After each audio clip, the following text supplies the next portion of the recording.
Hello, everyone, and welcome to an exciting new episode of Home of Medicine podcast. My name is Ben Lovell. I'm an acute physician working in London in the UK, and I'm joined with my ever faithful and very intelligent co-host.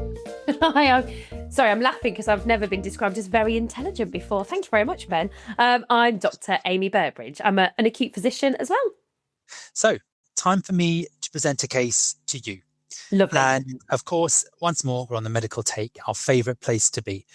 And I would like to present to you a case which has been clerked and you're going to see on the post-take ward round. This is a 72-year-old male who's been referred from ED with an AKI, acute kidney injury. This is a very simple story. A few days of lethargy, reduced oral intake and a bit of vomiting, which is unusual for him, culminating in a hospital admission where he's been found to have an AKI. So referred to medics, please, for ongoing management. Ta-da! So far, so easy. Any initial thoughts, or what do you think whilst walking to the bed space, or what questions do you ask next? So, 72-year-old gentleman who's AKI. I want to know what the level of AKI is, what his urea creatinine or what his potassium is. I'm thinking lethargy, vomiting. I'm thinking, okay, has he had gastroenteritis? Has he vomited? Has he been on some medication? I'm thinking, is this pre-renal, renal or post-renal AKI? Probably the vomiting. It's probably pre-renal. Is he on lots of diuretics that he's still been taking when he's not very well? The lethargy, is that because of the AKI or was that pre-existing lethargy? I want to know what his blood pressure, is he hypotensive, what's his urine outputs? Lots of things going on in my head. But I guess the first question I always ask him is AKI. Is it pre-renal, renal or post-renal? Yeah. In life, in our work, what is it mostly out of those three options? Pre-renal. It's always pre-renal. It is. No, I agree with you. And if someone says to me, hi, this patient's got a few days of vomiting or diarrhea or decreased oral intake and has now got an AKI, you think, well, this would be the easiest post-take I'll do all day. Yeah. Fantastic. Off home early for tea. But it's quite straightforward. And you think a bit of fluids and they'll be right as rain. But you're right. We should always think about the renal and the post-renal causes as well. But this is normally a very, very common scenario we see on the medical take. So let's go and meet our man.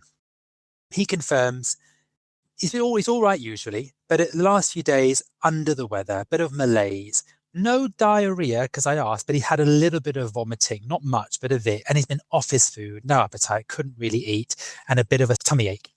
And that was it. And then he thought he'd come in today to get checked out. He thought he'd be discharged, but they did some bloods here in A&E and they've told him that his kidney test is unusual. And you can see from the clerking, his creatinine is 220. No previous creatinine to base, to compare that to, but the assumption is this is an acute kidney injury. And that's his presentation, really. Anything else you'd like to know from history presenting complaint that I haven't mentioned? Any recent viral illness or bacterial illness? Well, he's not sure, but he says he hasn't had any dysuria or urinary frequency that would point towards a lower urinary tract infection. No cough or cold or sputum production indicating a chest infection. Just an upset stomach, a bit of stomach pain, off his food, no appetite, just for a few days, and then he's vomited once or twice. Okay. Any widespread body aches? Denies widespread body aches. You mean just a general sort of myalgia?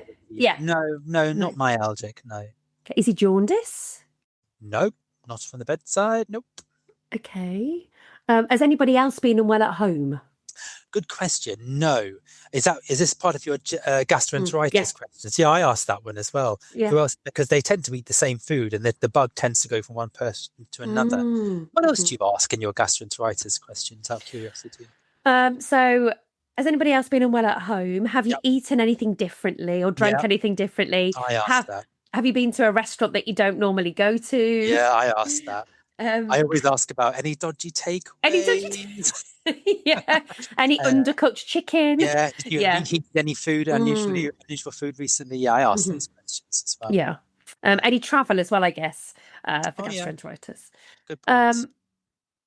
I'm a little what else? Any dizziness? Dizziness? No dizziness. Any itchy skin from uremia?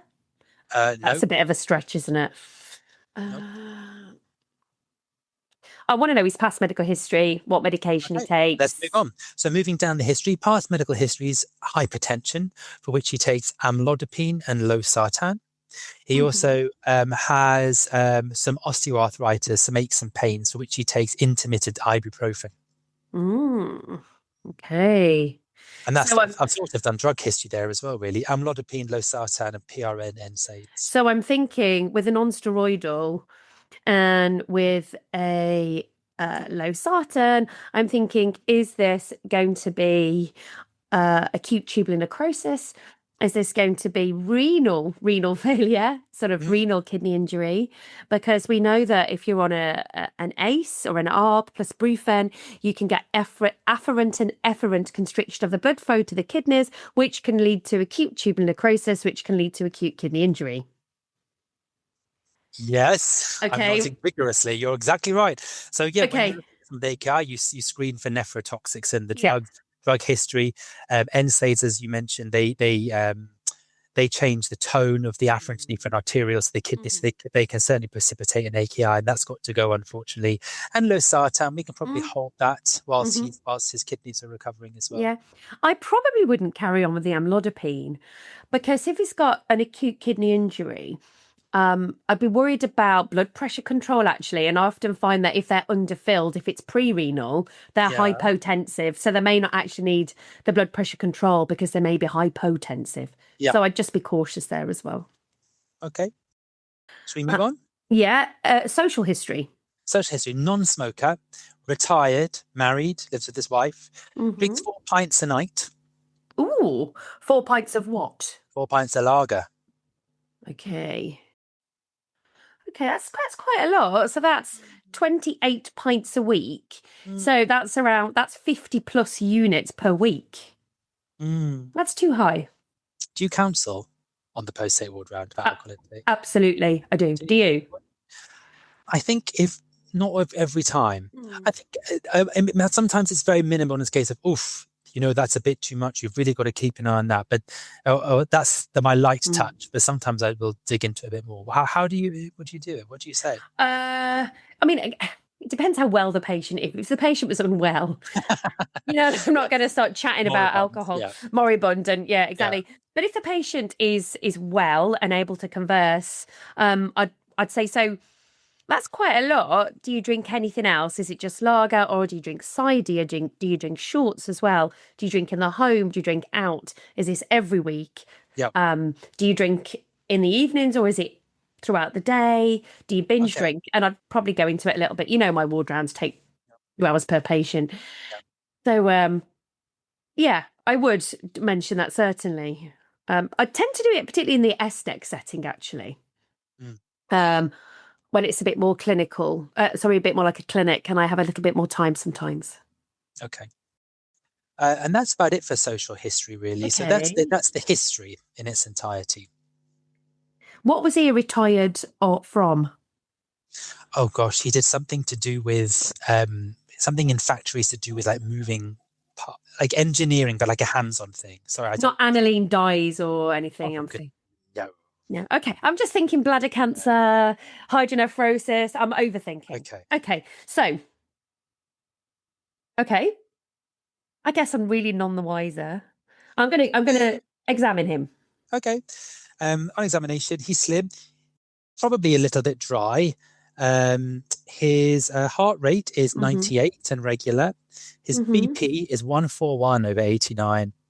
His saturations are 97% on air. On air, yeah. On air, yeah. He's afebrile at 36.7. Yeah. And his respiratory rate is 18. His chest is clear and his abdomen is soft and no organomegaly. No peripheral edema, no big DVT that you can see in the legs. Do you do one of your famous fluid status assessments? What do you mean famous? Well, we've talked about it a few times on the podcast. I'm really fascinated by fluid status. I know you are. Things that we all know the inter-observer variability is crazy high.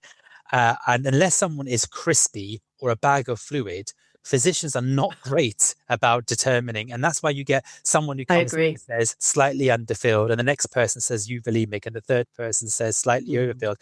Um, but of course I do. I'm a physician. Of course I look at fluid status. So I always hold my patient's hands. I feel the warmth of their hands and their feet. I feel for pulse volume. I feel for skin turgor. I look at their tongue, their mucous membranes.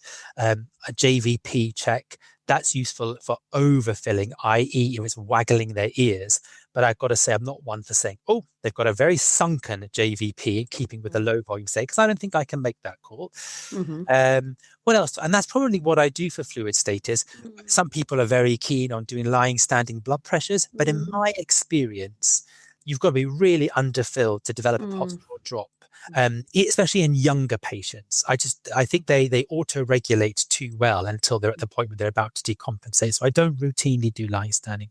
And then I look for pitting edema at the sacrum and at the legs as well to look for overfilling. Have I missed anything out? Do you do anything differently? I mean, you could ultrasound the IVC. I thought that wasn't very evidence-based. Well, I mean, I don't do it, but I'm just wanting to bring a little bit of focus in because, that's my new favourite skill. Because I actually know how to do that, because I can Oh, echo. you can. So I know how to look at the IVC. So 2 centimeter IVC, the IVC be 1 and 2 centimeters in diameter.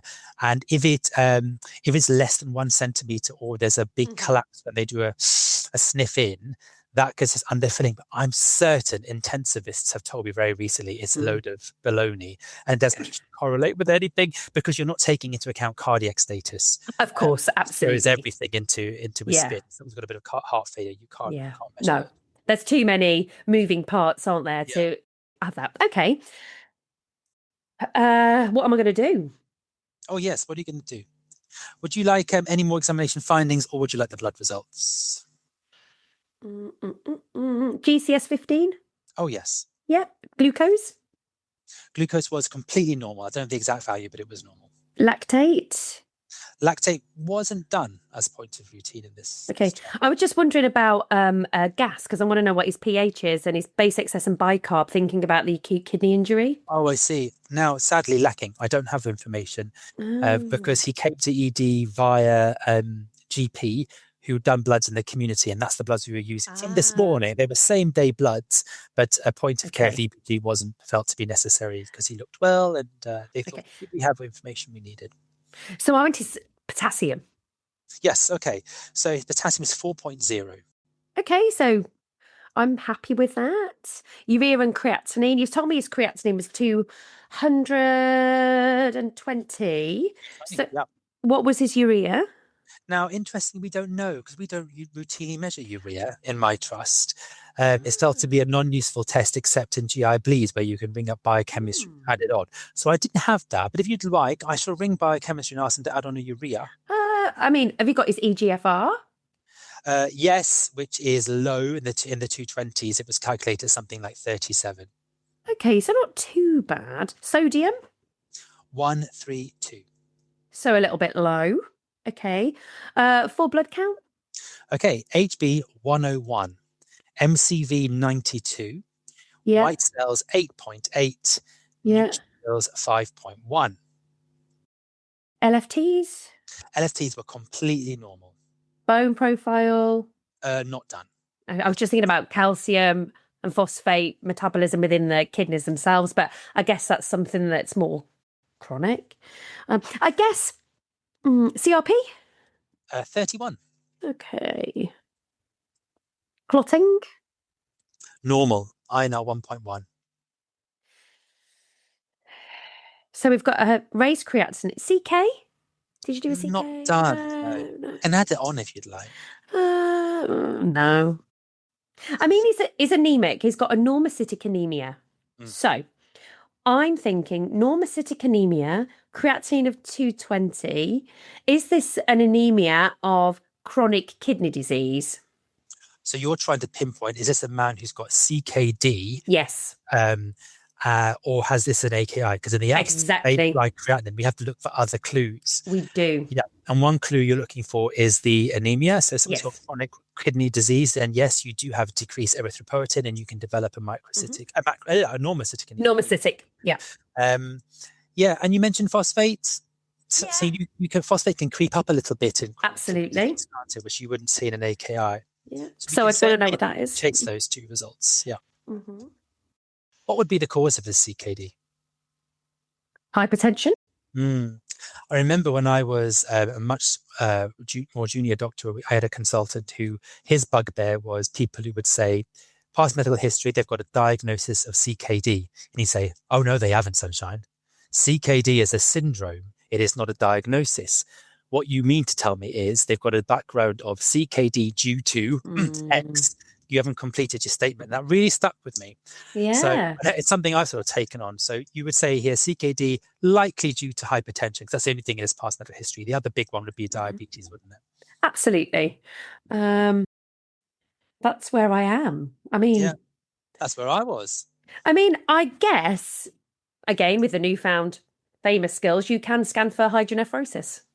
Okay, so going back to thinking about pre-renal, versus Yeah. post-renal, yeah. So doing a bit of POCUS, looking for hydronephrosis. It'd be unusual in someone who didn't mention. Also, I've had Yes. anuria, oliguria. Mm.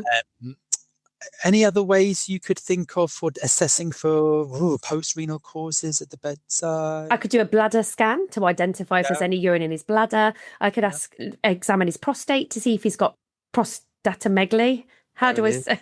Is Yeah, that you how do. you say it? You got it. You got it. If he's got an enlarged prostate that could be causing obstruction. Um,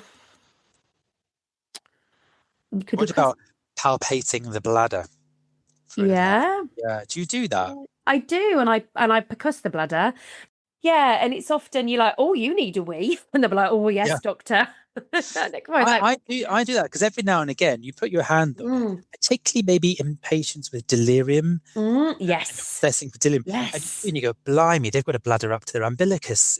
yes. Can we scan them, please, and catheterize it if necessary? And I find that quite useful. Mm. Just this morning, when I was putting together this case, I thought, you know what, I'm going to look up palpating and percussing for bladder and wonder whether it's a hard sign. I was actually quite surprised.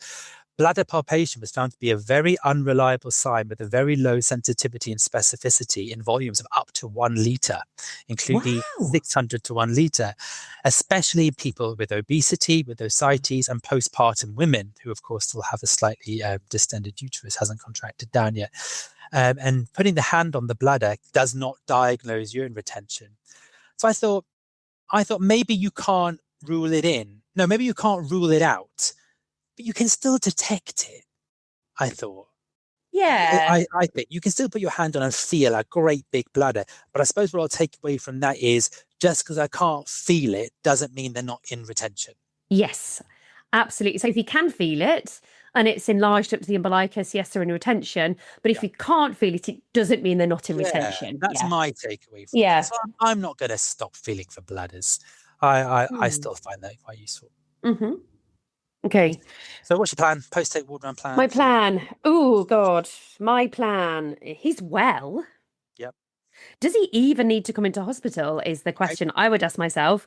His heart rate is a little bit fast, though, at 98. 98. Yeah. He is hypertensive, which again would start me to think, is this hypertension induced chronic kidney disease? And we definitely don't have any bloods from before. No, he's not bothered the doctors before, so you don't have Okay. any previous renal function to compare. So I guess I can't assume, because if I assume that this is pre-renal, then I could miss something. And because he's never been to the doctors before, I don't have any previous tests. I need to think about what investigations I'm going to do to identify if this is pre-renal, renal, or post-renal. Uh-huh. Now, pre-renal renal failure is normally due to medications or dehydration or fluid loss. So we've already sort of looked at those at the moment. Renal failure can be due to vascular insufficiency. So has he got renal artery stenosis? It can be due to infection, not really. Neoplasm, not really. Trauma. Is it medication? So has he got acute tubular necrosis due to the ibuprofen and the ARB. So I want to dip his urine. I want to look for blood. I want to look for protein.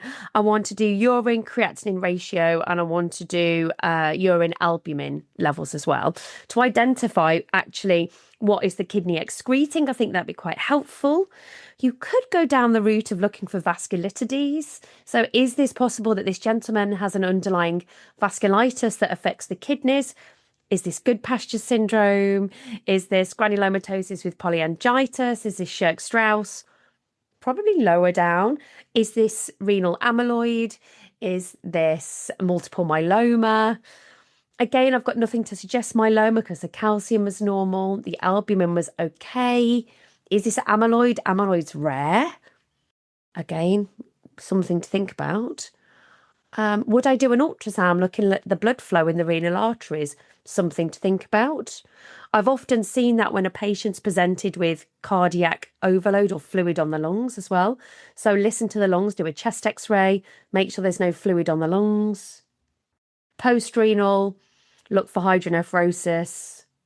Could do an ultrasound KUB, could do a bedside ultrasound. I'd want to repeat his bloods in a week's time to see whether they've got worse or better. Would I give him fluid? I'm not sure, Ben. Mm.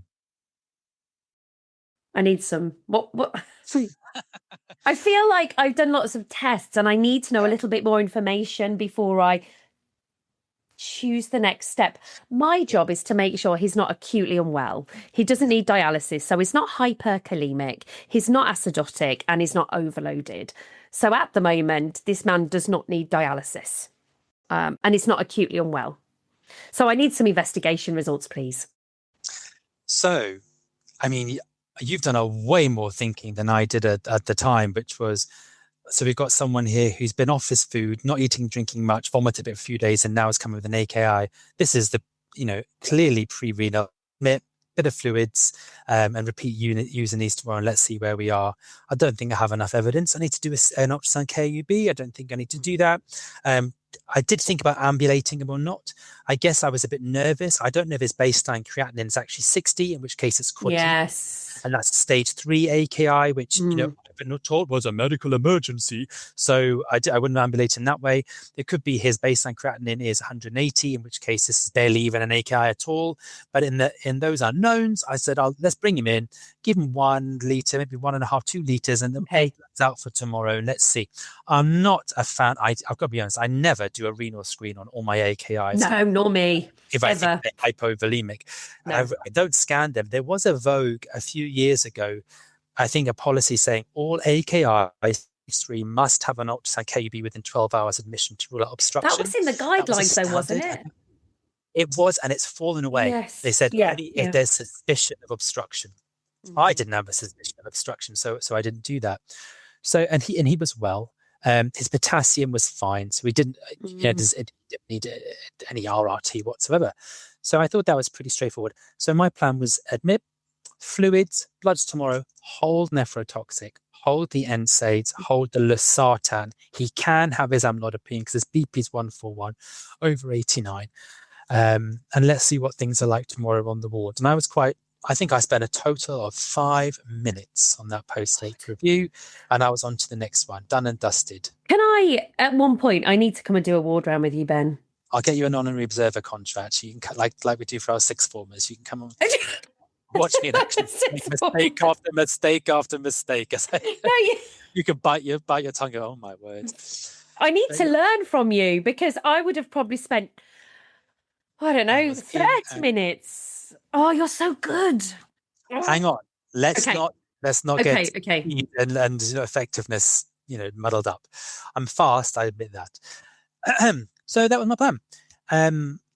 Yeah, and I would never really think about doing what I would call a nephritic screen. Now, one thing you might rightly criticize me for is I didn't do a urine dip. Yeah. Do you remember the Stop AKI? I do. Yeah. Do you remember anything about it? Do you know what? I've done very little research, Ben. And I had one paper that I did donkeys years ago when I was an acute trainee with lots of other acute trainees in the West Midlands actually published in clinical medicine on this, and I can't remember. Oh no. Isn't that I awful? thought you were going to say, and that's why I know exactly what it is. No. And I will just, maybe Yeah, I should just read it now. No, I'm sorry, I can't I will tell you, remember. do not worry. It was an acronym and it was pushed Yes. a while ago, sort of nationally for AKI. And the big sort of motto was stop AKI. And STOP was your acronym and AKI was AKI. And it's a way of reminding you of the four big potentially reversible causes of an AKI that present to acute medicine. S stood for sepsis. Mm. T stood for toxins, nephrotoxins. O was obstruction. That's your post-renal. And P was a funny one. Do you remember P? Is parenchymal kidney diseases. So Yes. your kidney parenchyma, your intrinsic renal causes. And it Yes. was a way of thinking about the commonest intrarenal and post-renal cause of AKI. Mm. And they said, think stop AKI. S, screen for sepsis. T, look at the drug history and stop them for toxins. O, consider catheterization or bladder scanning or an ultrasound KUB.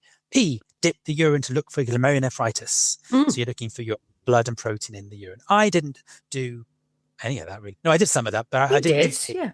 And I don't. We talk a lot in this podcast about ditch the dip for older people, saying it is pretty useless to dip adults over the age of 65 when you're screening for infection because of asymptomatic bacteriuria and we can end up over-treating. But you don't ditch the dip if you're looking for intrinsic renal diseases.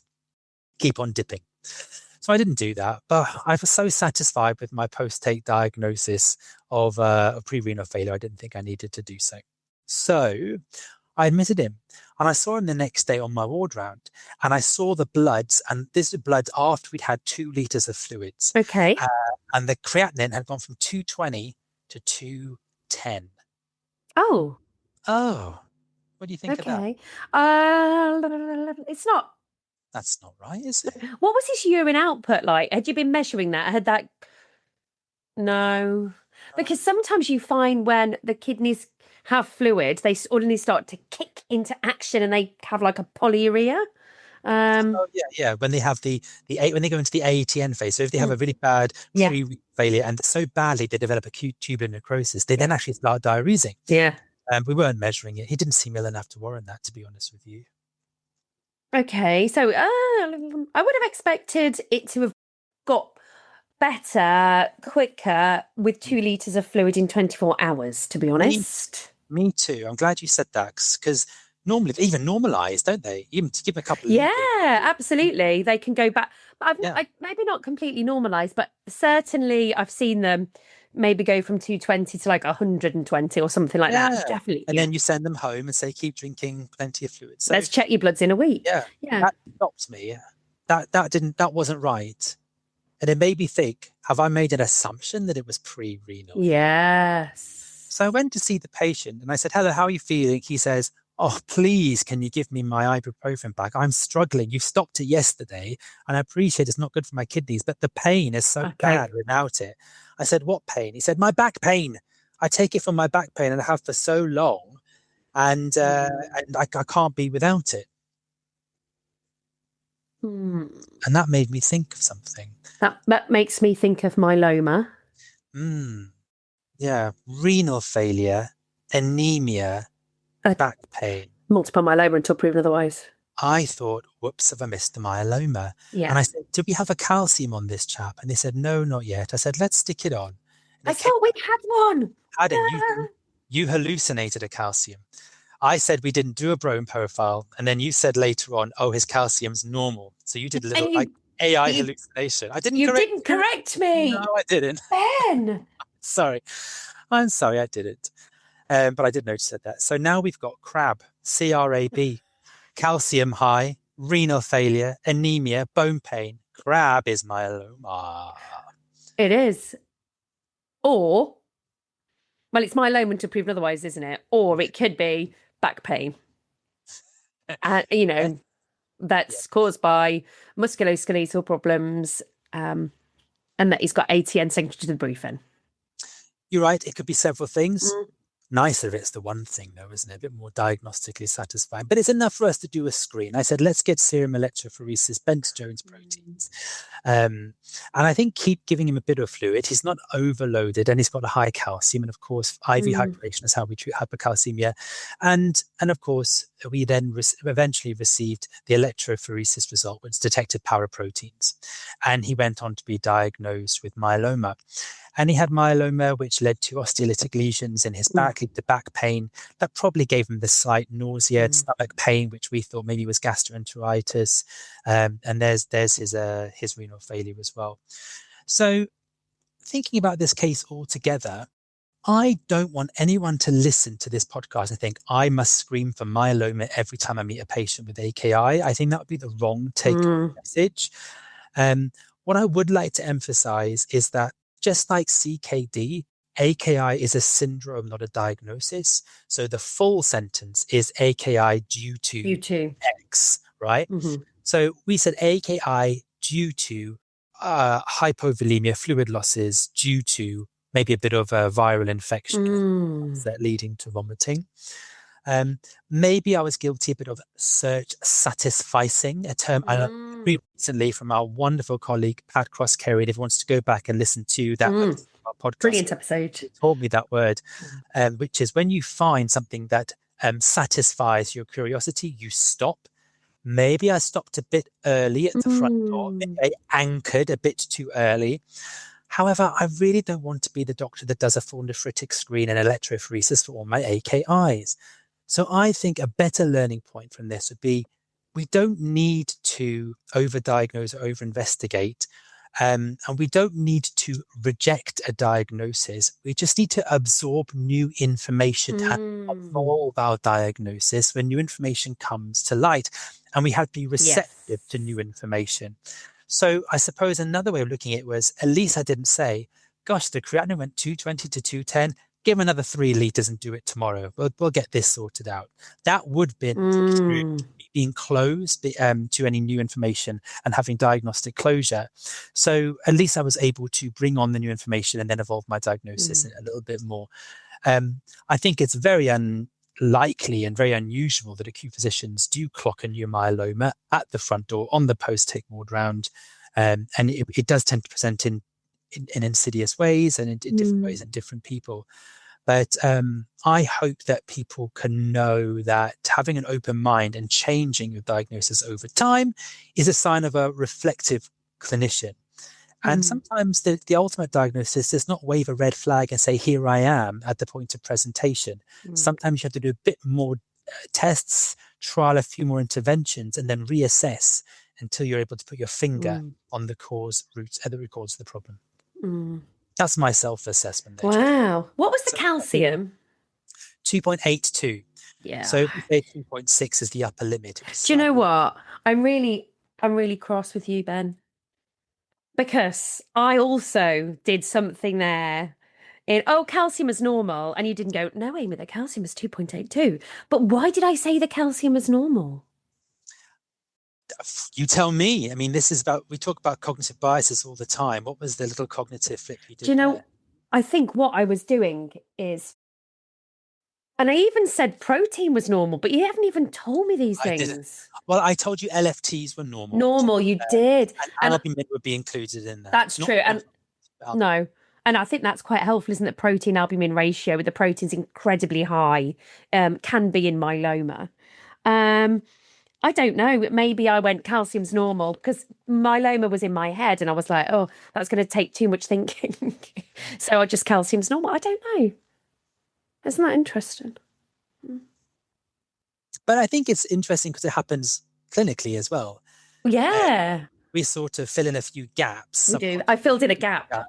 And then we rely on our colleagues or our computer systems exactly to say, hang on, stop. That's not right. Yes. That's said. And a lot of the time they do that and we get caught by safety nets, but sometimes not. Sometimes not. Yeah. And that's it's really interesting actually, because I'd made an assumption there that I'd heard the calcium and I hadn't heard the calcium. I don't know why. Something for me to reflect on actually and to think about. because I certainly need to do that. Myeloma fascinates me because it presents in such a variety of different ways, doesn't it? And it is, like you said, it can be insidious, or it might be their first presentation in an AKI like this gentleman. Sometimes the calcium's normal. It really is a master of disguise, isn't it? So, Did you enjoy that case? I really enjoyed it. Oh, good. Really enjoyed it. I think these cases are. This is what we do in medicine, isn't it? We think. However, I'm just going to say Hickham's dictum. Patients can have as many diseases as they damn well pleases. So, how do we know he didn't have ATN secondary to brufen and losartan usage? How do we know? Okay, so ATN, you would usually see the polyuric phase after you've lost a whole bunch. Which we didn't. Yeah. You lose a lot of nephrons because they've been starved of oxygenated blood and they die. Yeah. You get ATN and you start diuresing to the high heavens. Yes. Also, something changes on your urinary sodium. And I don't remember what changes. I would look it up. I remember memorizing this for MRCP members. Doesn't it go really high? I couldn't tell you with any confidence, but okay, something to check. Urinary sodium, you would see some change, and urinary an ACR maybe would change as well. And you'd have blood in your dipstick as well, wouldn't you? I don't know if you had blood in your dipstick. You would if you had glomerulonephritis, if you had inflamed nephrons. Okay. But I don't know if you get a true nephritic picture with ATM. Okay. Brilliant. Sorry, that's not a very educational nugget, is it? No, I was just thinking that. I was thinking, what do we need to do now? I was thinking that's. I'll be honest when I don't know something. I'm very honest and say, do you know, I need to go and look that up.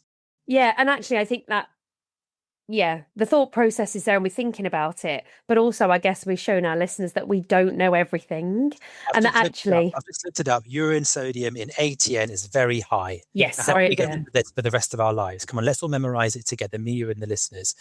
ATN, high urinary sodium. ATN, the N at the end of the ATN could be sodium because it's Na. Okay. So let's think of it as ATNA. Acute tubular sodium elevation. That will stay in my mind, actually. N in the ATN stands for sodium because it goes up. Brilliant. We got it. We'll never forget that now. Amazing. That can be in one of our books that we write one day. Maybe. Right, that's on the long list of things to do, but sure. Great. Amie, thank you so much for playing along with me today. That was a really good case. Thank you. Enjoyed that case as well. I quite like these mystery cases where you go through. So please do keep listening to Home of Medicine podcast out there. We hope it gives you something that you enjoy. Please continue to rate us on whatever app you're listening to us on so we can find new people and tell your friends about us. And I can't wait to have you all join us again for our next episode, Home of Medicine podcast. Thank you so much and see you later. Thanks. Bye.